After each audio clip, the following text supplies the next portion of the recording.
Bismillahirrahmanirrahim. Ya Ali Madad.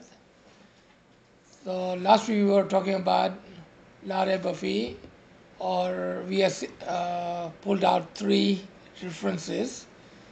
Out of all the references of RAJPARI, we were talking about three in particular.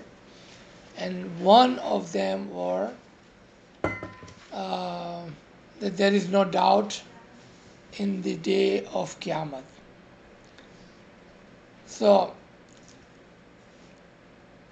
if we look at the four things regarding Qiyamah, which is the Qaim himself. So when we say Qiyamah, we are talking about Qaim. When we are talking about Qiyamah, we are talking about the day of judgment. When we are talking about Qiyamah, we are talking about death or maut. But we are also talking about a big changing. And Qiyamah is the name of a change. So what does change in Qiyamah? And when these changes happen, would we be able to see it? Let's take some example. If we think of the time of Sultan Muhammad Shah, and at the very beginning when he became an imam, the world was in darkness, no electric, no cars, no technology. So time of horse and carriages. But within the 72 years of Imam Sultan Muhammad Shah's imamat, people were going to the moon. They were talking about going to the moon. The cars were invented. Electric was there. And the world had changed. The planes were already flying. So what happened in those 72 years? We can say visibly we saw a big change. And these changes that we saw, we had not seen that for last 6,500 years from the time of Adam. So why did it not happen in 6,500 years, but it happened in only 72 years? Because Qiyamah had come, and one of the name of Qiyamah or the attribution of Qiyamah is to bring the changing. And it changes thing physically first, so we may see. And we will pull that ayat where it says, I will show you my symbols in outer world and in your personal world. سنريهم آياتنا في الآفاق وفي أنفسهم حتى يتبين لهم أنه الحق. Subhanallah.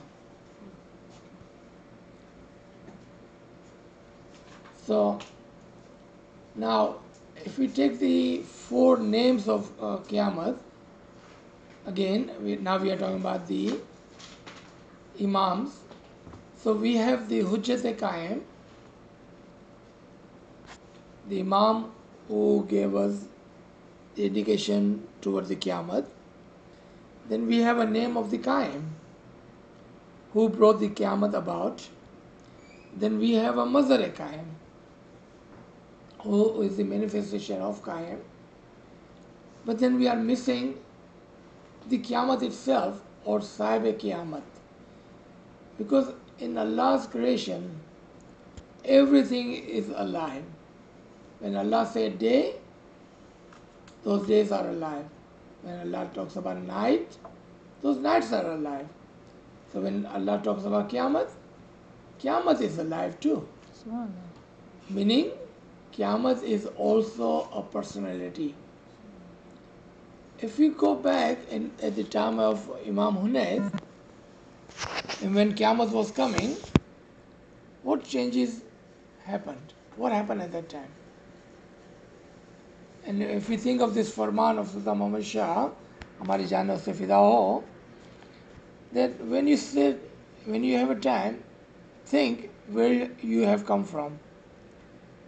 And you may go all the way back to Adam, then Imam Sultan Masha is giving us a thought, a food for our thought, that who was Adam? Where did he come from? Who sent him? If Adam came when the previous Qiyamah had come, what about this Qiyamah? If Qiyam came this time and Qiyamah came in this time, did Adam also come with him? Shouldn't it? It should, right? Because Qiyamah itself is also alive, meaning a personality. Now let's take the example of Qaim himself.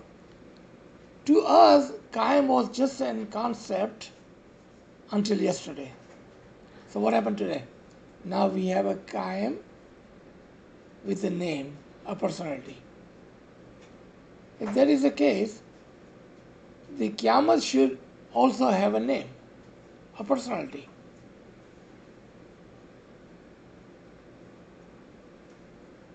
Because that is the habit of Allah.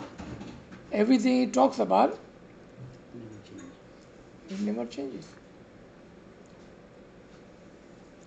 So if new era has begun, then new era cannot begin without Adam. Because Adam is the first man of the new era. So when we listen to that and when we understand this point, we will be so surprised and shocked that even the new era starts without people knowing it. The example of that is the 12 o'clock. A new day begins. Do we feel it? We don't. We don't feel that new day has begun. So think of 12 o'clock. What do we see at 12 o'clock? We see a previous day ending and we see a new day beginning without any hiccups, without any notification, without knowing it, it just happens. Meaning, it's hidden kind of. We cannot tell where the day had ended and where the day had begun. And both happens in the night. You see that? It happens in night. So everything has to do with, again, night, which represent veil. Some kind of veil, hidden. And we already know who the night in these personalities are. Sultan Muhammad Shah, right? Hujjat Qaim. He is the Shab-e Qadr. He is the night. He is the one who is keeping the curtain on the Qaim, curtain on the Qiyamah also. So whoever is the Qiyamah, he is also hidden kind of within him. If it was hard for us to find Qaim, and he was right in front of our eyes, between two Imams, how hard it would be to find Qiyamah now? And what are the attributions of Qiyamah? For that, Sultan Masha already given us a farman. Think of Adam. If you understand Adam, you will understand Sahib-e-Qiyamah of this time. The story of Adam will be same story of the Adam of the time of Qiyamah. The only way you can find Adam of this time is Sahib-e-Qiyamah. If we understand the story of Adam. So let's talk about Adam just for a little bit. He was just a mu'min, a farmer, a poor guy with no titles, no education, just a farmer, just a poor mu'min. And the Allah of the time, which is the Imam Hunayd, said, I wanted to assigned a new Khalifa. I want to appoint a new Khalifa. Khalifa, my next in line. So bring me a Mu'min who is equivalent to Matti, meaning it has to be a Mu'min. He would not be from Nurani family. He would not be children of the Imam of the time. He cannot be someone that is already branded, meaning title holder or anybody like that. Just a Sida Sada Mu'min, equivalent to Matti. And when the Matti came, meaning the Mu'min came, Allah did what? He poured water into him. He gave him the knowledge. And that became a mud. So muddy water stands for a Mu'min with knowledge. Do you see, even Matti is alive in Quran. Even mud is alive in Quran. It's talking about personalities. If you remember the story of Zulkarnain, that he reaches a place where he sees the mud. So what was he looking at now with this knowledge? He was looking at Mu'minins with knowledge. And in that mud he saw what? He saw the sun setting in that mud and sun rising was happening from that mud. Meaning, he saw Mu'minin with the knowledge whom has the Nur of Allah, Nur of Imam, and the Nur was sunsetting in the Mu'min and Nur was rising from those Mu'minin. That is the amazing kulliyat, the keys of the Quran. Without those keys, if you read the story of Zulkarnain, half of time will not make any sense. He's just wandering around and he's looking at mud and and the wall and the people running around and why would God tell us a story in Quran when the Quran is a book of guidance, not a book of a story? It's not a children's book of a story, right? It's a book of guidance for all the people. Okay. So Adam was just a poor moment, but with the Imam's Isme Azam, the Imam of that time. So who was Imam Hunayd? What was his title compared to today's Qiyamah time? Imam Muqim, very good. What other title, if there was a Qaim at that time also, then what would his title would be? Hujjat Qaim. Subhanallah. You see that? No? Okay. So, time of Qiyamah was time of Adam. We look at the time of Adam as the beginning of the time, but remember that it was also end of the time. End of the time for what? Previous era. He was beginning a new era. So we always relate Adam to beginning of the new era. What about the era was just ending? And Imam Hunayd was the last Imam of their era. So now come to this age. Qaim, and with the Qaim started the new era. And Sultan Muhammad Shah was the last Imam of previous era. So what did Imam Sultan Muhammad Shah close? The last era. And he was the last Imam of the last era. And we have a new Imam of the new era. And that is written in Sultan Muhammad Shah's will. I'm going to give you the new Imam of the new time. Yeah. Modern Imam of a new time. Right? Yeah. Okay. So if that is the case, if that time is equivalent to this time, then what that would make Imam Hunayd? Imam Muqim, because he gave the Isme Azam to upcoming Natik. But what other title he had? Because there was also time of Qaim and time of New Era, time of Adam, and he was the last Imam of that time. He would be Hujjat Qaim of that time. Of that time. And this is written in Wajahdin.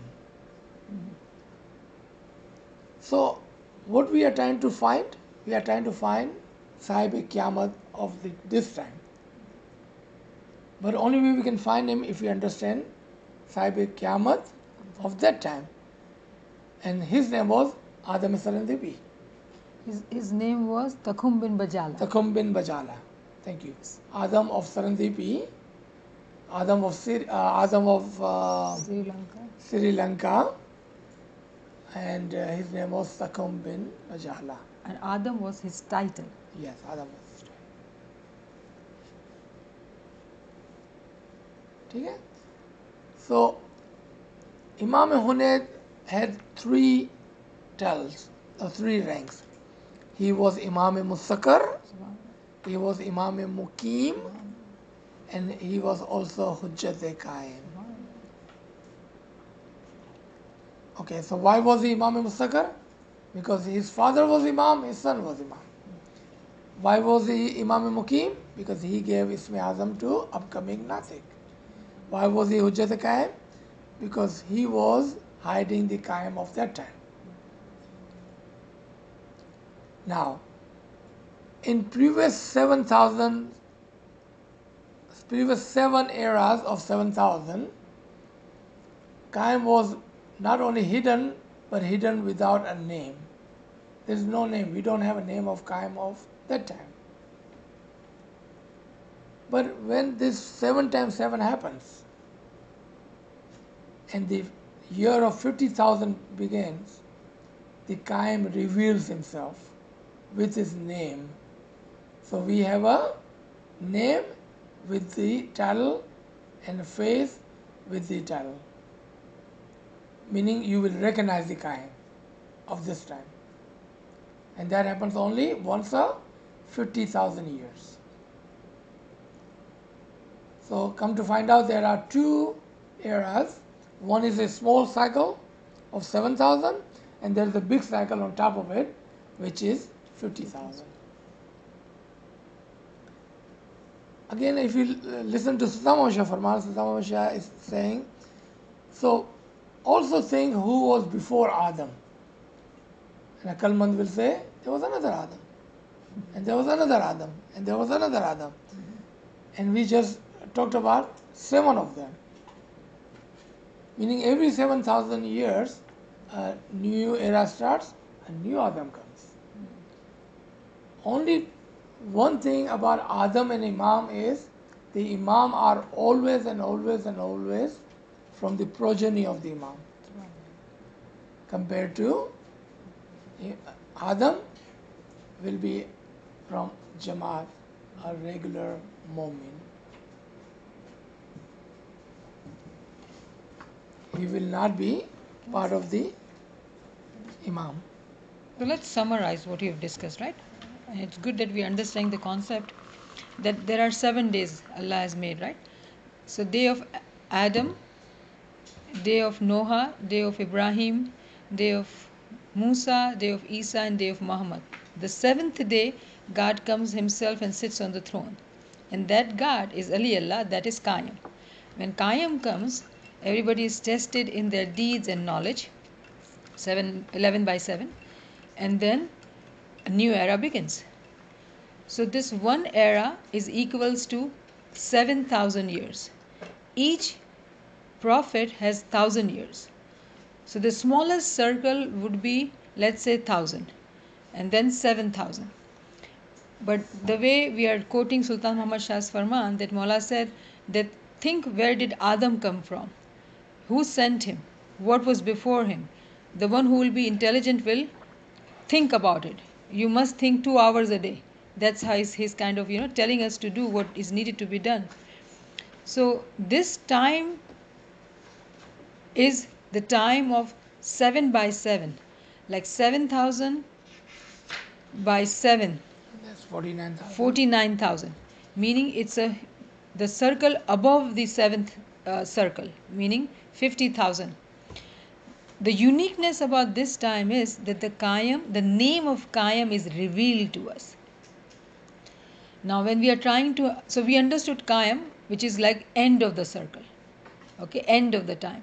But then when we are trying to understand the beginning era, then we have to look into the last era, which began with Adam Sirandabi.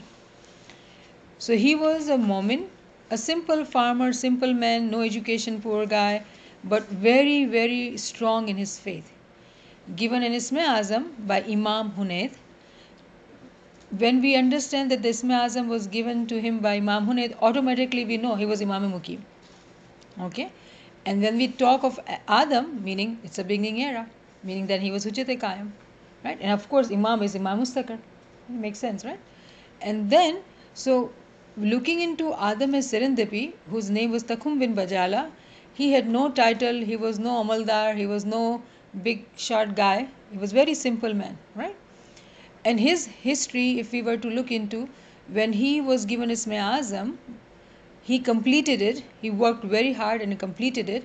And we now know that when a Momin, who is like a mud, starting from dust, because the Quran talks about that angels were told to bring dust, right? And the dust was a Momin.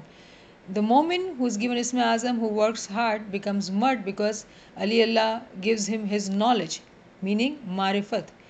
When he gives his Marifat, his title becomes Arif.